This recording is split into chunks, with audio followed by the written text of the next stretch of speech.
Namoonni beekamoo fi dureeyyiin seexanaaf wareega kennuun maaliif hamatamu? Kun seenaa nama sodaachisudha. Keewwata miira isin jeequ qabaachuu ni mala. Miseensonni paartii Dimookiraatii Ameerikaa duraaf dulloma jalaa miliqanii dargaggummaan jiraachuuf daa'imman butanii dhiiga isaanii seexanaaf gabbaruu jedhamuun hamatamu. Oduun akkasii hamii qalbii keenya qabatudha. Ta'us Hilaarii Kiliintan akka isheen Luusfer hin waaqessituu nama daa'ima hin nyaattus miti ta'a. Hamiin akkasii oduu shiraa yookaan kiyoonoon jedhamu irraa dhufe. Warreen oduu shiraa xaxan kun yaada akkasii kana waaqeffannaa seexanaa bara giddugaleessaa irraa fudhachuun paartii Dimookiraatii humnaa fi uumama namaan olitti gochaa hamminaa akka hojjetan fakkeessuuf fayyadamu. Jettee waaqeffannaa seexanaa akkasii garuu hangam waan dhugaadha. Ragaa jiruun waan dhugumaan seenaa keessatti taa'aa mirkaneessuuf rakkisaadha. Bara 1233 Paappaasiin Jarmanii 9ffaan dhimma waaqeffannaa seexanaa biyyattii guutuutti geggeeffamuun baay'ee kan yaadde ture fakkaata. Jarreen seexana waaqessan jedhaman akka dararuu fi yakka isaanii saaxiluuf Kiristiyaan abbaa simboo kan ta'e Koonraad voon Maarbarg erge. Waan Koonraad waaqessoota seexanaarraa dhaga'e jedhee deebi'es kan nama rifaasu ture. Ibiddaan akka isaan gubu doorsisnaan gochaa dhaga'uuf namatti hin tolle fa'i akka amanan. Waan jarri kun wareega seexanaaf jecha raawwatanis boodarra barreeffama labsii Paappaasii Giriigoorii Vooks in Raamaa jedhamu irratti ba'eera. Vooks in Raamaa akka jedhutti namichi tokko fattee wajjin waaqessoota seexanaa kanattiin itti mul'ata. Warri seexana waaqessan kunneen yoo isa dhungatan amantii isaanii kaatolikii irraa irraanfachiisuun gochaa sagaagaltummaa irratti akka hirmaannu nu godhaa jedhu. Seenaa kana keessaa durreen gurraattiin tokko gaansa barbaadduu fi dura dhungatamtu gaafattus jirti. Labsiin Vooksiin Raamaa jarreen kana irratti waraanaa bal'aa irratti gaggeessuuf labsee isaanis baay'inaan qonnaa bultoota turan. Yeroos qonnaan bultootni immoo gibirri nutti baay'ata jechuun mootummaa irratti diddaa dhageessaa turan. Deebii kanaafis tarkaanfiin gama kan kaatolikiin kennamus boodatti harkifatee raawwitiin dhugoomuu fi labsii Vooksiin Raamaa ija shakkiin yoo ilaalamu himannaan waaqeffannaa seexanaa kun meeshaa siyaasaati.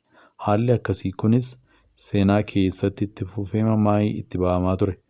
Bara 1789tti Batiskaan Kaatolikii warraaqsa Faransaayiin humni laaffate warraaqsicha duuba seexanatu jira jechuun labsuu jalqabde. Bara 1970tti qondaaloti waraanaa Biriitish kaaba Ayirlaanditti waraanaa ture. Garee hidhattootaa hojii seexanaa akka hojjetan fakkeessuuf jecha dirree waraanaatti fannoo amantii kiristaanaa gadi garagalchanii dhaabuu ture. Ameerikaattis bara 1984tti haati tokko bakka oolmaa daa'immanii mucaa ishee barattutti daa'ima irratti miidhaa saalaa akka qaqqabuu fi seexanaaf wareega akka raawwatan dubbatte. Boodarra qorannoodhaan dubartiin kun rakkoo sammuu cimaa sodaa garmalee keessa akka ishee galchu akka qabdu bira ga'amus miidiyaalee Ameerikaa fi warreen wangeela labsina jedhan dhimmicha farsuun bal'inaan waliin gahuurra isaan hin hambisne. Oolmaan daa'immanii kun namoonni dirqamaan foon namaa akka nyaatan gochuu fi saatawwaa qaluu fa'iin himannaan guddaa irratti banamaa ture. Dhimma raawwatee jedhamee kana ragaadhaan deeggaruun waan hin danda'amne ta'us yeroo isaatti himannaawwan 12,000 banamuun namoonni gara waggaa 21tti hidhaa dabarsan turanii jiru. Barreessaan Riichaard Beek jedhamu boodarra maqaa hojii seexanaa jedhuun garee adda baafaman adamsuun siyaasa akka qabu katabe. Sirna seeraa biyya tokko sodaan akkasii kun amansiisuun akka fakkeenyaatti fudhatamuu danda'a. Seenaa keessatti namoonni garee tokko irratti xiyyeeffachuun nama ajjeesan akka seexana waaqessan dubbachuun inuma jira. Ta'us hamiin wareega yookaan waaqeffannaa seexanaa irratti dubbatamu baay'een seenaa keessatti waan qabatamaa akka hin taane mirkanaa'ee jira. Gareen namooti waaqatti hin amannee waldaa dhaabuun seexana waaqessina jedhanii amantoota faarsuuf yaalan garuu jiru.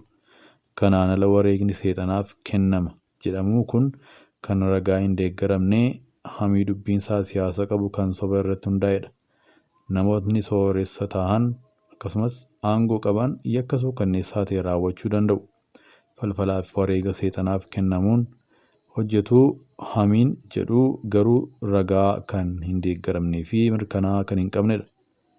Waan hammeenyaa amma addunyaa irratti raawwatu qorachuu yoo feenes utubaan iccitiinsaa wallaalame USA Nevaadaatti mul'ate. Amma dura biyyoota adda addaa keessatti mul'ate iccitiinsaa kan wallaalame utubaan guddaan USA gammoojjii Nevaadaa keessatti mul'ate. Wanti kun maal akka ta'ee fi eenyuun wanta kana duuba akka jiru irra deebiin gaaffii kaasee jira. Utubaan roogarfeen of ilaallee irraa hojjetame fakkaatu kun dheeratee kophaadhuma dhaabbata. Utubaa kana kan arge muummeen poolisii Las Vegas kaaba sulula Las Vegastti duula to'annoo fi baraarsaa irra ture. Wantoota adda ta'an hedduu argine. Garuu mee waan kanaaf ilaalaa jechuun suura maalummaansaa dhiphoo ta'ee kana miidiyaa hawaasaa irratti qoodee jira. Utubaan kun utubaawwan bara 2020 keessa kutaalee addunyaa adda addaa keessatti mul'atanii turaniin wal fakkaata. Utubaan dheeraan roogarfeen balaqqisuu kun Las Vegas irraa sa'a tokko fagaatee naannoo Gas Peak bakka namootni miilaan gaaratti bahan haayiking eeriyaatti mul'ate. Muummeen poolisii Las Vegas yaada mul'ataa hawaasa gubbaa qoodeen kamiin asitti dhufee dhaabbate jechuun gaafate. Utubaan kun fiilmii bara 1968 hojjetamee fi mata dureen isaa A Space Odyssey jedhu kan Staanlii Kubrick daayireektara tolchee irratti mul'ataniin wal fakkaata. Fiilmii sana keessatti lubbu qabeeyyiin ijaan hin mul'anne jedhamuun fakkeeffaman utubaawwan gurraacha akkasii yeroo dhaaban mul'ata. Utubaawwan akka nama Nevaadaatti mul'atan kana waggoota 4 dura kutaalee addunyaa adda addaa keessatti mul'ataniin kan beekan yoo ta'u, tokkachuma USA gammoojjii Ohaataatti ture. Wayita sanatti namni utubaa kana jalqabaa argee paayileetii heelikooptaraati. Aangawoonni naannichaa wanta maalummaan isaa hin beekamne kanaan bitaa itti galee ture. Yeroodhuma wal fakkaatu Kaalifoorniyaa fi Ingilish Chaanel keessatti mul'atanii jiru. Ergasii utubaan dheeraan kun maali? Eenyutu wanta kana duuba jira gaaffiin jedhu bal'inaan ka'aa jira. Yeroo ijaan mul'atu bu'aa aartii fakkaatus qaamni hojii kana duuba jira jedhee dhiyaate takkaa hin jiru. Ji'oota duras utubaadhumti kana fakkaatu Weels keessatti mul'atee jira. Achitti qaamni wanta kana duuba jiru hin beekamne.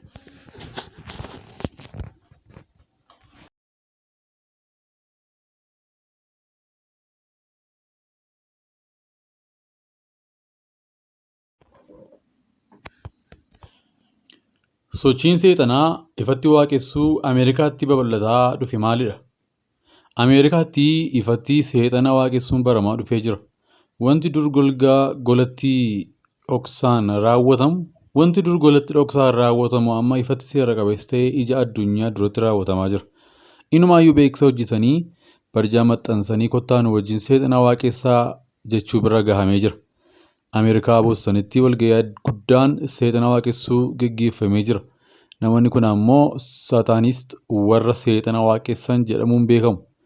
Galma walgahii keessatti wantoonni sirna seexana waaqessuuf barbaachisan hundi qophaa'anii jiru. Ibsaan shaamaa qabsiifamee jira. Galmicha keessa gara fuulduraa ammoo iddoon sirni garaagaraatti gaggeeffamu waltajjiitu jira. Bifa urjiitiin kan hojjetame peentaagiraamii yookaan rog-shanee bifa adiin hojjetamee waltajjicha fuuldura kaa'amee jira.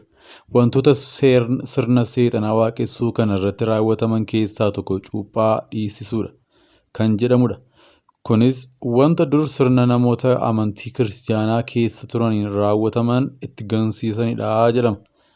Namoonni sirna waaqeffannaa seexanaa kana irratti hirmaatan wayyaa fuula isaanii dhoksuu fi gurraacha uffatu. Harki isaanii cancalaan erga hidhamee booda irraa hiikama. Walabummaa isaanii labsachuu agarsiisa. Akka namoonni achirratti hirmaatan jedhanitti. Cuuphaa kiristaanummaa dur itti cuuphaman sana ganuu isaanii agarsiisuuf ammoo macaafa qulqulluu ciranii gatu. Warri saara wal fakkaataa leellisan immoo baay'inaan irratti akka hirmaatan dubbatu.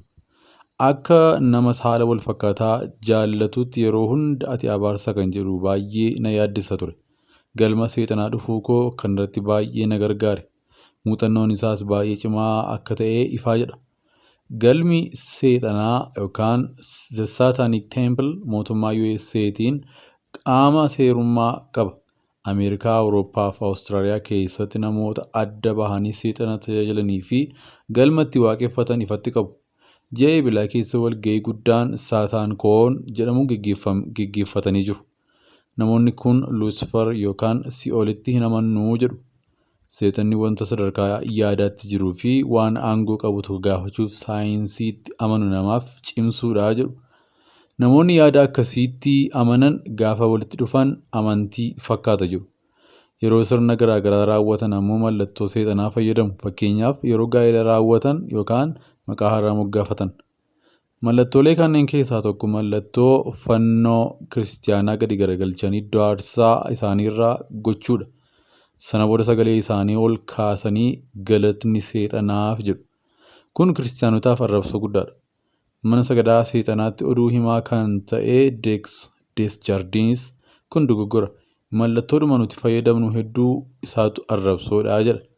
Nu keessaa namoota fannoo gadi garagalchanii godhatan qabna. Yeroo sagantaa keenya eegallus macaafa qulqulluu ciruun wantoota nuti goonu keessaa tokkodha.